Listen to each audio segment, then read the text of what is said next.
আজকে প্রায় 10 বছর ধরে বিরাট কোহলি বাটার চিকেন খান না। নিজেকে ফিট রাখতে মাছ ভাত নয়, কোহলি খান শুধুই পানি। কেবল পারফরমেন্স নয়, কোহলি সবার কাছে উদাহরণ তার ফিটনেসের কারণেও। ফিটনেসের ঘাটতিতে যখন প্লেয়াররা ক্রিকেট থেকে নিজের শেষটা দেখে ফেলে, কোহলি তখনও এক উজ্জ্বল নক্ষত্রের মতো জ্বলে মহাকাশে। বয়সটা 36 হলেও ফিটনেসের পরীক্ষায় এখনো লেটার মার্ক তুলে কোহলি টেক্কা দিচ্ছেন তরুণ প্রজন্মের ক্রিকেটারদের। যেখানে বাংলাদেশের ছেলেরা মাছ মাংস ছাড়া কোথাও চলে না, সেখানে বিরাট ভেগান ডায়েট করেন। বাংলাদেশের বাঘেরা যখন তেল চর্বি গোশতের উপর নির্ভরশীল, তখন মুদ্রার অপর পিঠে 10 বছর যাবৎ বাটার চিকেনই খান না কোহলি। আজকে প্রায় 10 বছর ধরে বিরাট কোহলি বাটার চিকেন খান না, তার খুব প্রিয় খাবার। তো এগুলো তারা কেন স্যাক্রিফাইস করেন? কারণ টপ লেভেলের ক্রিকেটে তাদের পারফরমেন্সটা আপগ্রেডেশনের জন্য।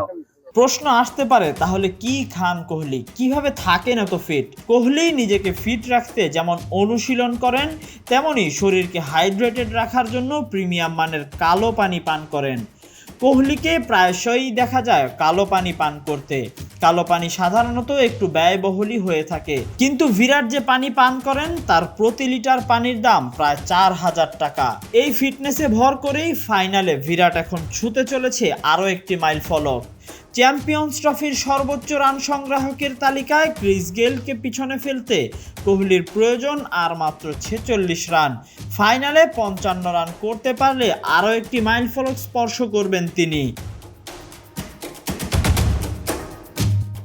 কুমার সাঙ্গাকারাকে পেছনে ফেলে ওয়ানডেতে সর্বোচ্চ রান সংগ্রাহকের তালিকায় 2-এ উঠে আসবেন তিনি।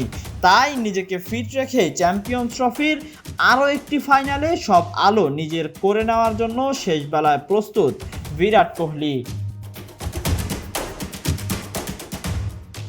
Tahsin Ahmed, BD archive.